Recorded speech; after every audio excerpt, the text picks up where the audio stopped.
सबको जय मसीह की। सब खुश हैं? प्रभु का धन्यवाद करते हैं कि हम सब फिर से उसकी महिमा करने के लिए यहाँ पर इकट्ठा होने पाए।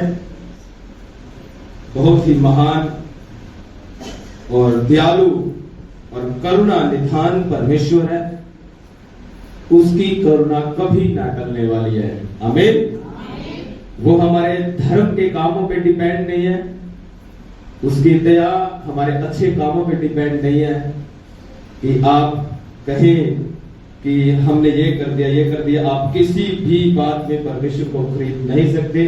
राइट है हमारा कि हम उसकी महिमा करें, अच्छे कामों के साथ, पवित्रता के साथ बने रहे, लेकिन परमेश्वर का अनुग्रह, परमेश्वर की दया, परमेश्वर का प्रेम खुद परमेश्वर के ऊपर डिपेंड है। आमीन। Hallelujah, hallelujah.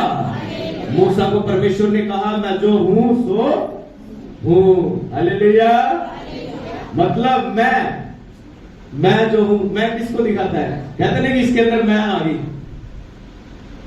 ये इसके अंदर मैं आ गई। कुछ किसी के पास कुछ ज्यादा मिल जाता है, किसी को क्या कहते हैं? इसके अंदर मैं आ गई। मैं का मतलब घमंड।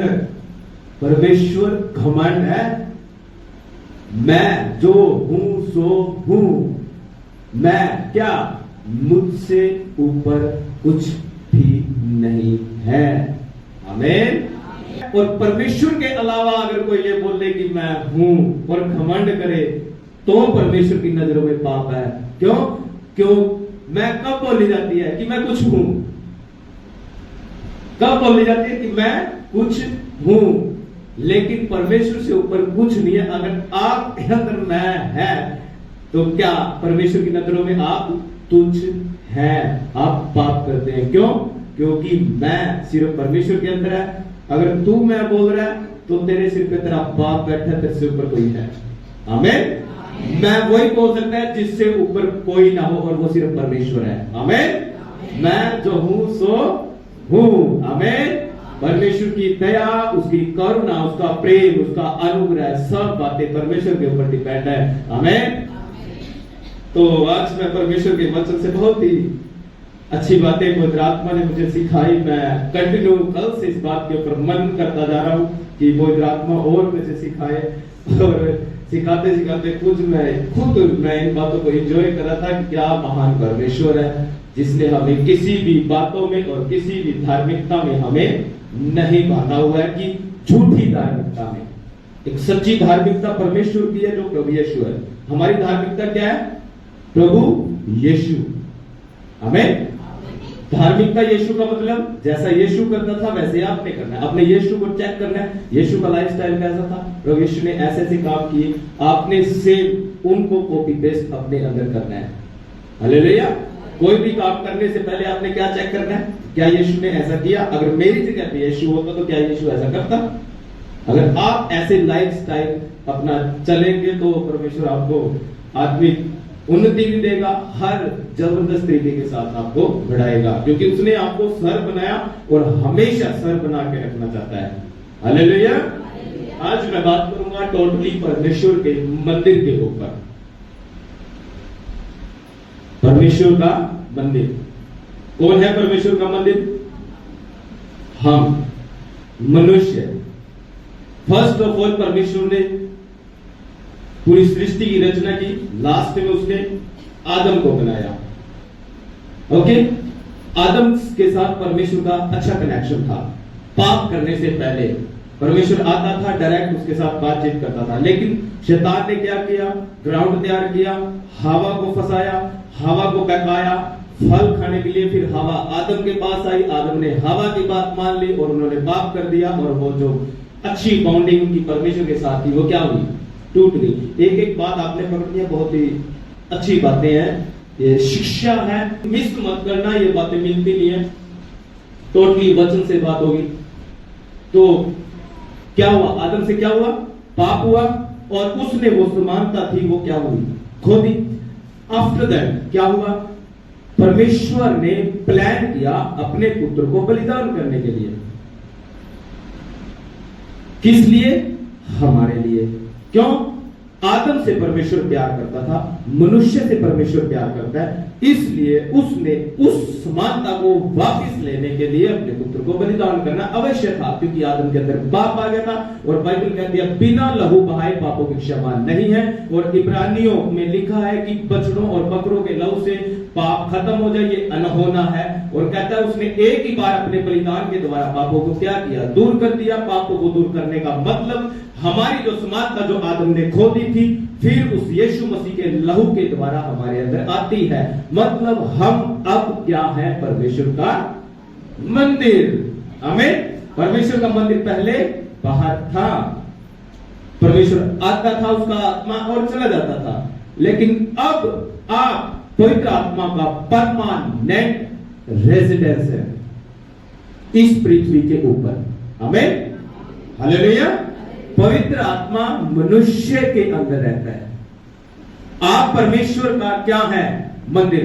बोले मैं परमेश्वर का मंदिर हूं। पवित्र आत्मा मुझ में वास करता है। आमीन। Hallelujah, hallelujah. पहला कुरिन्थियों मैं वचन पढ़ूंगा, पहला कुरिन्थियों उसका 3 अध्याय उसका 16 से। यहां पे लिखा है, क्या तुम नहीं जानते कि तुम परमेश्वर का मंदिर हो और परमेश्वर का आत्मा तुम में वास करता है। ये बातें मैंने अभी आपको बताई, ये आप परमेश्वर का मंदिर है और पवित्र आत्मा आपके अंदर वास करता है। यदि कोई परमेश्वर के मंदिर को नष्ट करेगा तो परमेश्वर उसे नष्ट करेगा, क्योंकि परमेश्वर का मंदिर पवित्र है और मैं तुम हूं। आमीन। हालेलुया। इसके साथ कंडीशन जोड़ी है, यदि कोई परमेश्वर के मंदिर को नष्ट करेगा तो परमेश्वर उसको नष्ट करेगा। हालेलुया। आपका कोई राइट नहीं है नशा करके, व्यभिचार करके, पाप करके, किसी भी तरीके से आप इस परमेश्वर के मंदिर को नष्ट करें। ये आपका नहीं है, ये किसका है, परमेश्वर का। ये परमेश्वर के हाथों की रचना है। परमेश्वर ने अपने मंदिर को खुद अपने हाथों से बनाया। ऐसा हो सकता है कि परमेश्वर किसी मनुष्य के द्वारा बनाए गए हाथों से बनाए हुए घरों में अनहोना है। आसमान उसका सिंहासन, पृथ्वी उसके पैरों की चौकी है। क्या ऐसा कोई स्थान है जो तुम उसके लिए रहने के लिए बना सकते हो? नहीं, ऐसा स्थान खुद परमेश्वर ने बनाया और वो तुम हो। क्योंकि बाइबल कहती है तुम परमेश्वर का मंदिर हो और तुम पवित्र हो, और जो इसको नाश करेगा परमेश्वर उसको नाश करेगा। सब कहे आमीन, आमीन, हालेलुया, हालेलुया। कितने समझ रहे हैं मेरी बात को? सब समझ रहे हैं? सुने, अब बाइबल कहती है कि परमेश्वर का मंदिर आप हैं और आप पवित्र हैं। ओके, पाँव में जूते दिख रहे, इसलिए जूते निकाले जाते हैं यहां पे कि मैट गंदा ना हो जाए। इसलिए नहीं कि परमेश्वर नाराज हो जाएगा। हालेलुया। सब समझ रहे मेरी बात को? क्योंकि बाइबल कहती है तुम परमेश्वर का मंदिर हो और तुम पवित्र हो। यहां पे बाइबल कहती है तुम परमेश्वर का मंदिर हो। एंड सेकंड थिंग, अब यहां पे हम क्या करते हैं, संगति करते हैं। अब ये पहले यहां पर कुछ और होना था, अब यहां पे परमेश्वर की संगति होती है, परमेश्वर का प्रचार किया जाता है। परमेश्वर अपने लोगों से, अपने दासों के द्वारा बात करता है। जब परमेश्वर हमें कोई बड़ा स्थान देगा, ओके, कोई परमेश्वर बड़ा स्थान देगा, उसके बाद यहां पे क्या होगा, कुछ भी हो सकता है। हम अपना कुछ भी बना सकते हैं, चर्च से रिलेटेड या घर से रिलेटेड कुछ भी हो सकता है, लेकिन फिर ये स्थान कहीं और चला जाएगा। वो एक संगति करने का स्थान। आप इस स्थान को, इस जगह को पवित्र नहीं कह सकते। पवित्र कौन है? परमेश्वर का मंदिर। और वो कौन है? हम पवित्र हैं, हम परमेश्वर का मंदिर है। हम ये नहीं कह सकते कि यह स्थान पवित्र है। इस बिल्डिंग के लिए, इस चार दीवारी के लिए परमेश्वर ने अपने पुत्र का लहू नहीं बहाया। आमीन, हालेलुया। परमेश्वर ने, इस बिल्डिंग ने अपनी समानता नहीं खोई थी। जो आदम ने पाप कर दिया और बिल्डिंग ने अपनी समानता खो दी। आदम ने पाप किया, समानता किसने खोई? मनुष्य ने। उसको फिर से वापस लेकर आने के लिए किस लिए लहू बहाया? कि हम फिर से उसकी इमेज में आ जाएं और उसका मंदिर पवित्र हो जाए, शुद्ध हो जाए। और बाइबल कहती है परमेश्वर तुम में आया जाया करेगा, तुम में वास करेगा। आमीन, हालेलुया, हालेलुया। हम ये नहीं कह सकते कि अब ये देखें, अब 100% नो डाउट पवित्र आत्मा काम कर रहा है, नो डाउट। कोई भी किसी प्रकार का वो संदेह नहीं कर सकते कि पवित्र आत्मा आज काम नहीं कर रहा है। आमीन। क्योंकि जहां पे एक सच्ची शिक्षा का प्रचार हुआ, पवित्र आत्मा अद्भुत रीति के साथ काम करता है और अपने दासों को, अपने लोगों को पवित्र आत्मा इस्तेमाल करता है। Hallelujah, hallelujah. अब मैंने जूते डाल रखे हैं, सबको दिख रहे हैं। अब जूते डालने से क्या मैं ये कह सकता हूं कि मैं अपनी बुद्धि से प्रचार कर रहा हूं? अगर मैं अपनी बुद्धि से प्रचार करूंगा तो मैं एक भी वचन को डिस्क्राइब नहीं कर सकता, एक्सप्लेन नहीं कर सकता। रेवलेशन मेरी बुद्धि से नहीं आ सकते। रेवलेशन कहां से आते हैं? ऊपर से आएंगे। काम कौन कर रहा है? पवित्र आत्मा। मैं आपकी वैल्यू बता रहा हूं। जब आपको आपकी वैल्यू पता चलेगी इन बातों से, ये आपके लिए बड़ी आशीष का कारण होगी। ठीक है, मैं अलग अलग टॉपिक पे आज एक कहते हैं टीचिंग सेशन। आज आप ये समझ लो, एक टीचिंग सेशन है अलग तरीके का। आमीन, हालेलुया। अब पवित्र आत्मा क्या ये चेक करेगा कि सामने जूते डाल रखे हैं, इसको जूते निकालने दे, फिर मैं आऊंगा और फिर काम करूंगा, ऐसा करेगा? पवित्र जूते नहीं है, जूतों से कोई मतलब नहीं है। पवित्र हम है, परमेश्वर को हमसे मतलब है, ना कर्मों से ना धर्म, तुम्हारे अच्छे कामों से। बाइबल कहती है उस मेमने के लहू के द्वारा तुम्हारे पाप शुद्ध हुए हैं। हम जूते उतार के और जूते पहन के परमेश्वर को खुश नहीं कर सकते और परमेश्वर को नाराज नहीं कर सकते। परमेश्वर को आपके पवित्र जीवन से मतलब है और कुछ भी नहीं। आमीन, हालेलुया। आप जूते पाए या ना पाए, आपकी वैल्यू परमेश्वर के नजरों में एक यीशु के निष्कलंक मेमने के लहू से धुले हुए एक पवित्र मंदिर के रूप में है। आमीन, हालेलुया। अब सुनिए, बहुत जगह पे ऐसा सिस्टम होता है। पंजाब में एक बार मीटिंग हुई थी, पास्टर जी की मीटिंग हुई थी और मैं खुद उस मीटिंग में था। बहुत हजारों लोग थे वहां पे। होशियारपुर, शायद पता गुरदासपुर, होशियारपुर, ऐसी कोई जगह थी। पहले दिन हम दो तीन दिन की मीटिंग थी। पहले दिन क्या हुआ, हम सब स्टेज पे जूते लेके चढ़ गए। अब हमारे तो है, हम जूते क्यों उतारते? जब जो बाहर की ओपन मीटिंग होती है, आप वहां पे जूते पहन के मीटिंग करते हैं।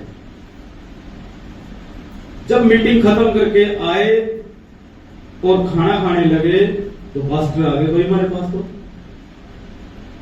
कहने लगे जी लोग नाराज हो रहे हैं, क्या बात हुई? कहते जी आप सारे के सारे जूते लेके चढ़ गए स्टेज पे, आपने प्रचार भी कर दिया, वर्शिप भी कर दी, दुआ भी कर दी सबके लिए। तो पास्टर जी बोले काम हुए या नहीं हुए? कहते जी काम तो हुआ, लेकिन ये बात ठीक थोड़ी है। बहुत लंबी बातें चली। पास्टर जी बोले चलो भाई आगे से ध्यान रखेंगे, आगे नहीं करने की। हम हैरान हो गए, पास्टर जी इनकी बात मान कैसे गए? कोई नहीं, आगे से ध्यान रखेंगे। देखो बहुत बार ऐसा होता है, जूते उतारने भी पड़ते हैं, जूते पहन भी सकते हैं कि दूसरे बंदे को जिसको हम पर्सनली समझा। तो नेक्स्ट डे क्या हुआ, तो हम बात कर रहे, पास्टर जी ने पूछा कि पास्टर जी आज जूते उतार के जाना है स्टेज पे? कोई नहीं, बात आगे देखते हैं क्या होता है। तो चलो जी चलो, मीटिंग का टाइम होगा। अगले दिन वही टाइमिंग, स्टेज पे चढ़ने का टाइम आ गया। पब्लिक की नजरें हमारी तरफ, पादरियों की नजरें हमारे पैरों की तरफ। स्टेज के पास आते क्या जूते उतारेंगे नहीं उतारेंगे, क्या करेंगे क्या? हम पास्टर जी के पीछे, अगर पास्टर जी ने उतार दिया हम भी उतार देंगे, नहीं उतारे तो ऐसे ही। बाकी हमें भी लग रहा था कि पास्टर जी आज जूते उतार के जाएंगे, क्योंकि ऐसा कुछ बताया नहीं गया था। देखते हैं क्या होता है। चलो, जैसे ही स्टेज पे चढ़ने का टाइम आया, पास्टर जी जूतों के साथ दूसरे दिन भी चढ़ गए और हम सारे के सारे फिर जूते पहने के ऊपर चढ़ गए। फिर देखे पब्लिक हमारी साइड, पास्टर देखे जूते नहीं उतारे, प्रचार फिर उसी के ऊपर हुआ। उसी बात के ऊपर पास्टर जी ने मैसेज दिया, क्लियर किया उनको ये बातें, जूते पहनने हैं या नहीं पहनने, क्यों पहनने हैं। अगर आप मेरी बात सुने, अगर आपकी धार्मिकता इन कामों में है, ये एक शास्त्रीय फरीसी थे जो यीशु मसीह को कहते थे तुम अच्छे, प्रभु यीशु उनको कहता था तुम 100 और पुदीने तक का तुम दशमांश देते हो, ठीक है। जो बातें तुम्हें माननी चाहिए, जो काम तुम्हें करने चाहिए, वो तुम करते नहीं। चाहिए तो था कि तुम वो भी करते और इन्हें भी ना छोड़ते। मतलब क्या है, आप जूते भी पहन, आप जूते उतार के स्टेज पे भी आ रहे हैं, ठीक है, और पूरी मीटिंग, पूरे जबरदस्त काम हो रहा है, सब बढ़िया हो रहा है, आप वर्शिप भी करा रहे हैं और आप वर्शिप लीडर हैं, आप चप्पल उतार के आप कैंगो की ट्रिपल भी बजा रहे हैं, आप ड्रम सेट भी बजा रहे हैं, आप वर्शिप करा रहे हैं, लोग झूम रहे हैं, नाच रहे हैं, आप भी झूम रहे हैं, नाच रहे हैं, और बैक लाइफ क्या है, गंदी है, नशा है। और क्या कहते हैं, जूते उतारने की वजह से पवित्र आत्मा काम कर रहा है, ये कहेंगे है जी? नहीं कह सकते हम। परमेश्वर की धार्मिकता इन बातों में नहीं है, परमेश्वर की धार्मिकता प्रभु यीशु में है। आमीन। यीशु ही परमेश्वर की धार्मिकता है, मतलब उसका पवित्र चाल चलन। आमीन, हालेलुया, हालेलुया। अब आप सुने, कितने घर पे प्रार्थना करते हैं? सब करते हैं, वर्शिप भी करते हैं, सब करते हैं। यहां क्या होता है, यहां पर क्या होता है, वर्शिप और प्रार्थना आपके लिए। तो फिर आपके घर में भी तो वर्शिप और प्रार्थना होती है, घर में भी नंगे पैर में करो। घर में क्या जरूरत है चप्पल जूते पहनने, क्यों? वहां वर्शिप होती है परमेश्वर की, वहां पे आराधना होती है, आप प्रार्थना करते हैं, ऐसा कर सकते हैं। अगर मैं कहीं बाइक पे जा रहा हूं, सोचे अगर मैं कहीं बाइक पे हूं और किसी बंदे का फोन आ गया मेरे पास और मेरे को पता लग गया ये बंदा प्रार्थना करवाने वाला है, तो मैं क्या करूंगा? अपने जूते उतारूंगा, हैं? ऐसा करूंगा? ओ परमेश्वर धन्यवाद। मैं तो कहता हूं ऐसे बंदों को क्या करना चाहिए? बाइक साइड में लगा के जूते उतार के सड़क पे घुटने टेकने चाहिए, फिर तो माने भाई। तुम फिर बाइक पे भी तो क्यों? प्रार्थना और वर्शिप भी तो करनी है। वो तो प्रार्थना है, वर्शिप नहीं है। वर्शिप क्यों नहीं है प्रार्थना में? राजाओं के राजा प्रभु के प्रभु बोलते नहीं आप अपनी जुबान से, ये क्या है? वर्शिप तो है। वर्शिप का मतलब उसकी बड़ाई करना ही तो है। तू धन्य है, तू पवित्र है, तू ये है, तू वो है, तूने ये कर दिया, राजाओं का राजा, तू प्रभुओं का प्रभु है, सबसे बड़ा उत्तम मार्ग सत्य जीवन तू ही है। ये क्या है? ये उसकी वर्शिप है। आमीन, हालेलुया।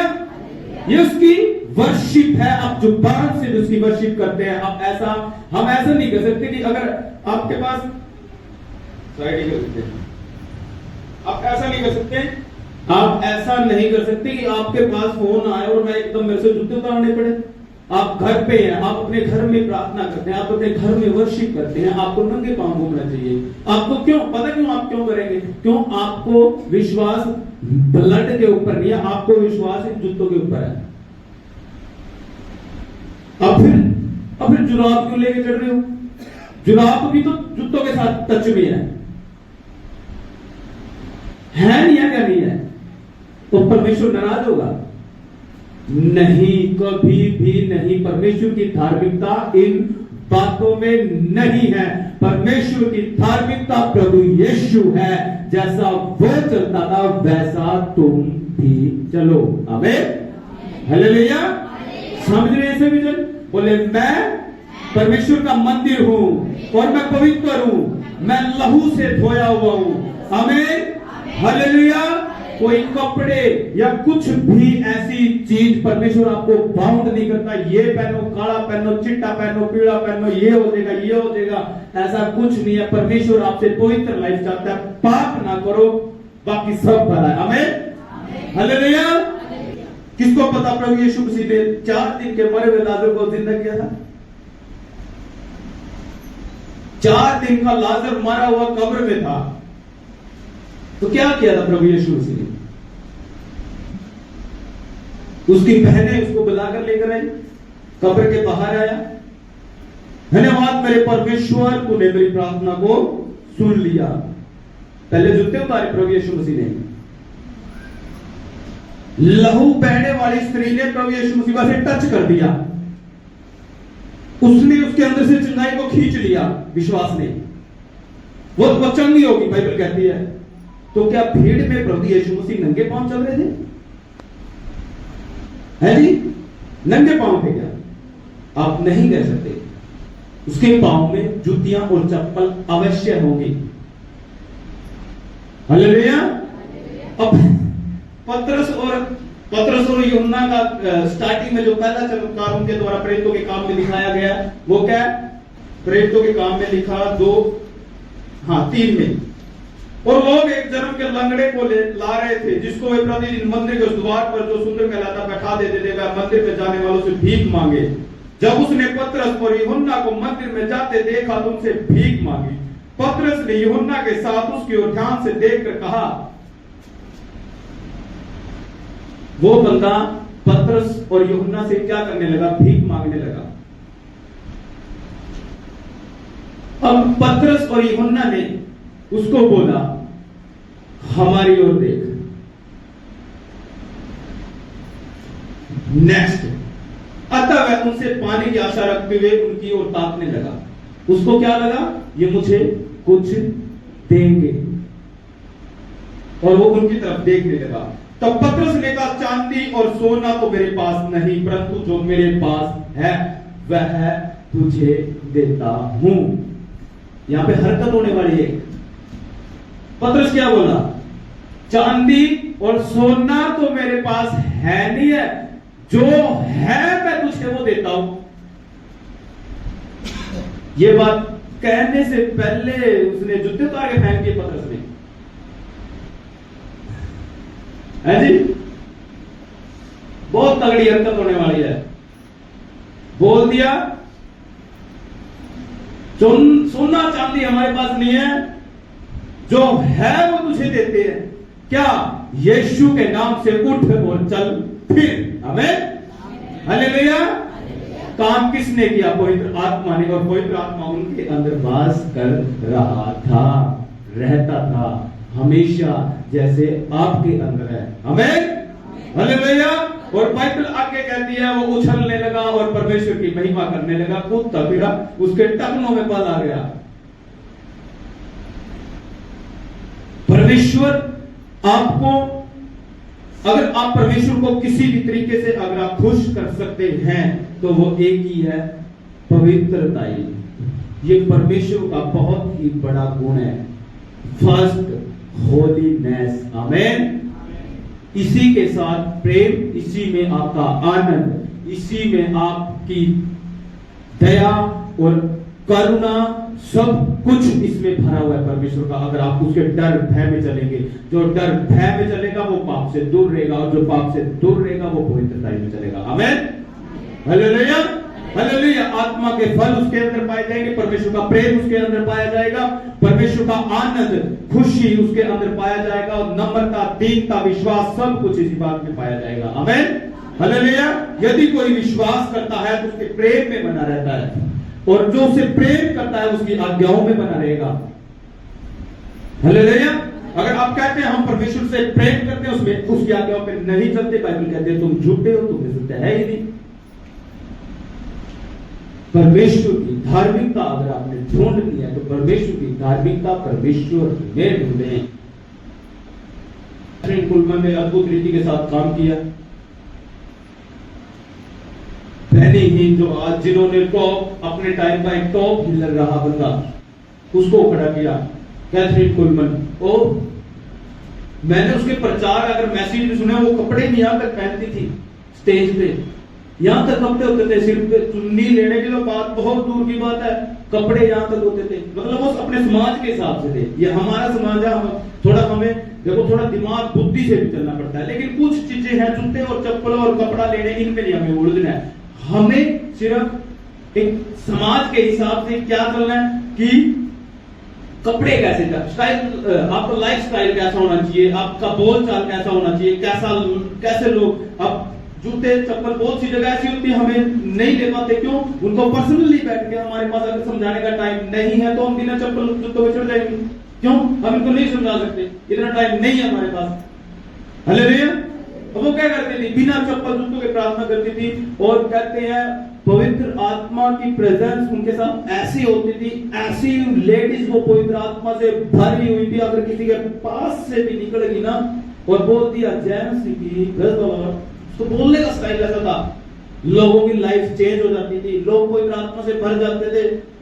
एक लेडीज आई उसके पास, बोले पास्टर जी, हाँ जी बोलिए, आप मेरे लिए प्रार्थना करें कि मैं पवित्र आत्मा से भर जाऊं। कैथरीन कुलमन, वो लेडीज की बात बता रहा हूं जो यहाँ तक कपड़े पहनती थी, सिर पे कोई चुन्नी नहीं होती, कुछ नहीं होता था, वो मीटिंग करती थी। जब एक बहन उसके पास आई, बोली पास्टर जी, हाँ जी मेरे लिए आप प्रार्थना करें कि मैं पवित्र आत्मा से भर जाऊं। तो उसने प्रार्थना कर दी और पवित्र आत्मा से भर गई। नेक्स्ट संडे वही लेडीज आके बोल रही है कि आज आप मेरे लिए प्रार्थना मत करें। बोली क्यों? कहती वो सामर्थ्य इतना था, मैं उसको संभाल ही नहीं पा रही हूँ, अब नहीं मुझे प्रार्थना करवानी। वो सुपर भरी पड़ी थी यीशु मसीह की सामर्थ्य से, पवित्र आत्मा की सामर्थ्य से, बहुत ही ज्यादा फुल्ली अनॉइंटेड ओवरफ्लो अनॉइंटिंग के रहता था। एक लंगड़े को लेकर आए उसके पास, एक लंगड़े, वो उसकी बात बता रहा हूं, जो सिर ढांक के और चप्पल जूतों में प्रार्थना करती थी, सिर साथ कुछ नहीं ढांकना था उसने, और काम करती थी पवित्र आत्मा। और कहते हैं उसका एक बार मैं बताऊं स्टोरी, उस लेडीज ने कितना विरोध सहा अपनी लाइफ में। स्टार्टिंग में जब उसने मिनिस्ट्री शुरू की, उसका तलाक हो रखा था लेडीज का, और उसको एक, लेकिन कुछ लोगों को नहीं पता था कि इसका तलाक हो रखा है, और उन्होंने अपनी स्टेज पे प्रचार करने के लिए उसको मौका दे दिया। और जब वो प्रचार कर रही थी स्टेज पे, और जो वहां सीनियर बंदा बैठा था उसके कान में आगे प्रचार करते हुए किसी ने आगे बता दिया, कहता है ये कैथरीन कुलमन जो प्रचार कर रही है इसका तलाक हो रखा है।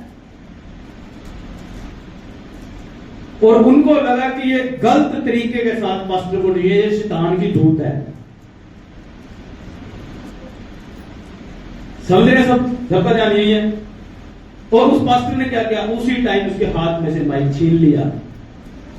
अब देखें उस लेडीज के ऊपर क्या गुजरी होगी, जब स्टेज पे कोई प्रचार कर रहा है और उसके हाथ में से आके कोई माइक छीन ले और फिर पब्लिक से बोले हम आपसे माफी मांगते हैं, हमने गलत बंदा आपके सामने खड़ा कर दिया, उसका तलाक हो रखा है गलत रीति के साथ। Hallelujah, hallelujah. एक ही कंडीशन पे तलाक हो सकता है, अगर तुम्हारी पत्नी अगर व्यभिचार में पकड़ी जाए तो आप तलाक दे सकते हैं, अदरवाइज कोई कंडीशन नहीं है। अगर तुम ऐसा करते हो तो तुम पाप करते हो। आमीन। बाइबल ये नहीं कहती कि देना ही है, आप एक दूसरे के पापों को ढांप भी सकते हैं, ढांपना चाहिए। आमीन, हालेलुया, हालेलुया। तो वहां क्या हुआ, उसके हाथ में से माइक छीन लिया और प्रचार करना उसका बंद कर दिया। और कुछ टाइम उसका हमेशा लाइव में एक डायलॉग हमेशा रहा, मीडिया वाले ने पूछा जब उसकी मिनिस्ट्री फैलने लगी और बहुत ही जबरदस्त उसका माहौल हो गया और काम करने लगी अद्भुत रीति के साथ, लोगों ने पूछा, मीडिया वाले आए और पूछने लगे, पास्टर्स और बड़े सीनियर्स कहते हैं कि जिस बंदे का तलाक हो रखा है वो पापी होता है, वो गलत सेवा कर ही नहीं सकता, एक पापी बंदा, एक तलाकशुदा बंदा। कहते क्या बात कर रहे हो? पता क्या बोली? कहते जिस कैथरीन कुलमन का तलाक हुआ था वो कैथरीन कुलमन बहुत टाइम पहले मर चुकी है, वो अब जिंदा नहीं है, अब मुझ में यीशु मसीह जिंदा है। आमीन, हालेलुया। मतलब वो कैथरीन कुलमन मर चुकी है। आप अपनी जैसे अगर आप आज नए हैं, कहते नया जन्म पाया विश्वासी, नया जन्म पाया विश्वासी, क्या जो आप पहले थे आपका पुराना मनुष्य था वो खत्म, अब आप मसीह में नई सृष्टि है। हालेलुया। अब उसकी पवित्र आत्मा के साथ इतनी जबरदस्त बॉन्डिंग थी उस लेडीज की। आप सब, मैं कहता हूं आपका कनेक्शन भी प्रभु के साथ ऐसा होना चाहिए। जितनी बहनें माताएं हमारे बीच में, सबका पर्सनली बातचीत आपकी ऐसे होनी चाहिए, आपकी प्रार्थना सुनी जाए। कैथरीन कुलमन हमेशा ये बात बोलती थी कि मैं कोई स्पेशल नहीं हूं प्रभु के लिए कि मुझे इतना कुछ दे दिया परमेश्वर ने। एक चीज, और मैं ये भी नहीं कह सकती कि जो मेरे पास है वो सस्ते में मेरे को मिल गया,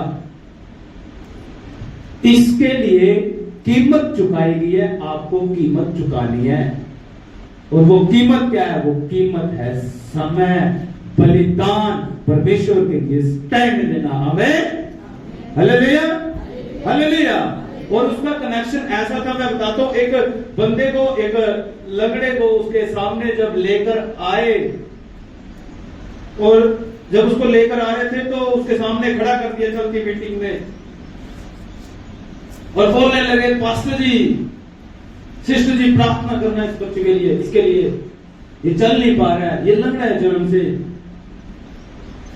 वो आजकल की तरह ऐसे नहीं करती थी कि सिर पे हाथ रख के ये बोलती थी यीशु के नाम से ये हो जा, ये हो जा, ये हो जा। बड़े जोर जोर से शोर शराबा बहुत होता है, ऐसा नहीं। पता क्या बोलती थी? यीशु मसीह का उसने एक नाम रख रखा था, जैसे हम प्यार से बोल देते हैं ना, अपना प्रदीप है उसको दीपू बोल दिया है, विशाल का विशु बोल दिया, किसी का कुछ बोल दिया। अब यीशु मसीह का उसने अपना एक नाम रख रखा था, हनी बोलती थी यीशु मसीह को। कैथरीन कुलमन यीशु मसीह को हनी बोलती थी, और ये नहीं बोलती थी ओए यीशु के नाम से उठ चल सीधा हो जा, यीशु के नाम से लंगड़ा चलने लग जाए। पता क्या होती थी? Oh honey please do this, honey इसको ठीक कर दो। वो यीशु मसीह से ऐसे बात करती थी, ओ मेरे हनी इसको ठीक कर दे, और वो ठीक हो जाते थे, सीधे खड़े हो जाते थे, ऐसे काम होते थे। वो भी एक महिला थी। आमीन, हालेलुया, हालेलुया। कहते हैं महिलाएं सेवकाई नहीं कर सकती, बिल्कुल कर सकती हैं। अगर आप बोलते हैं कि आप सेवकाई नहीं कर सकती तो सीधा मुंह पे बोल ले तुम शैतान की ओर से, और शैतान के बंदों की हम बात नहीं सुन सकते। हालेलुया।